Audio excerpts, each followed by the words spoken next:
Alerte info, Israël a failli tuer un journaliste anglais en direct. Je vous invite à aller voir la vidéo sur Twitter. La bombe va exploser juste derrière lui. Il me semble qu'il en est sorti vivant. Mais j'ai pas la garantie, je vous invite à aller voir sur Twitter, c'est une dinguerie. C'est-à-dire qu'en fait, ils ont balancé une bombe juste derrière lui.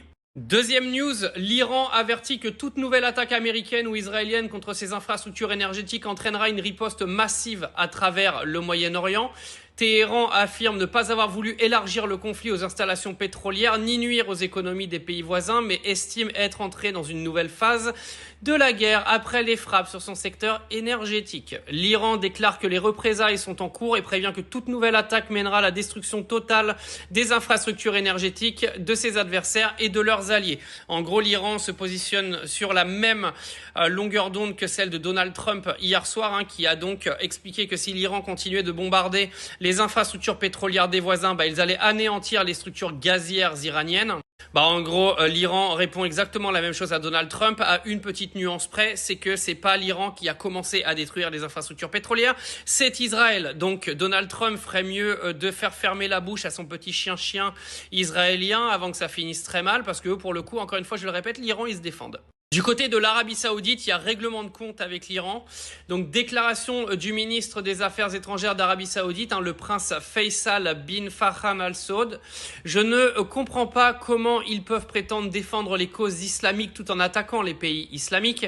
Ils ne s'attaquent pas à une seule nation, l'Arabie Saoudite, Bahreïn, le Koweït, le Qatar, les Émirats arabes, Oman, le Liban, la Jordanie, l'Irak, la Turquie. Tous sont des pays islamiques ciblés et tous ont été ciblés. Même avant cette guerre, quelle a été la contribution de l'Iran au monde islamique? Donc ça, c'est la réaction de l'Arabie Saoudite.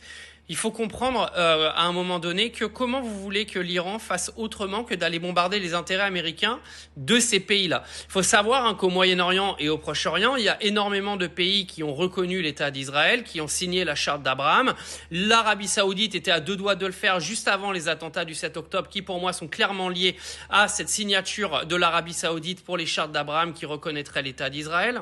Clairement, l'Iran ne veut pas que les pays d'à côté reconnaissent l'État d'Israël, donc tant que ce sera le cas, je pense que l'Arabie Saoudite et l'Iran ne seront pas copains. Et il faut quand même savoir que beaucoup des pays du Moyen-Orient aujourd'hui sont dépendants des forces militaires et des forces de protection américaines pour leur propre territoire, comme les Émirats arabes unis et comme le Qatar par exemple.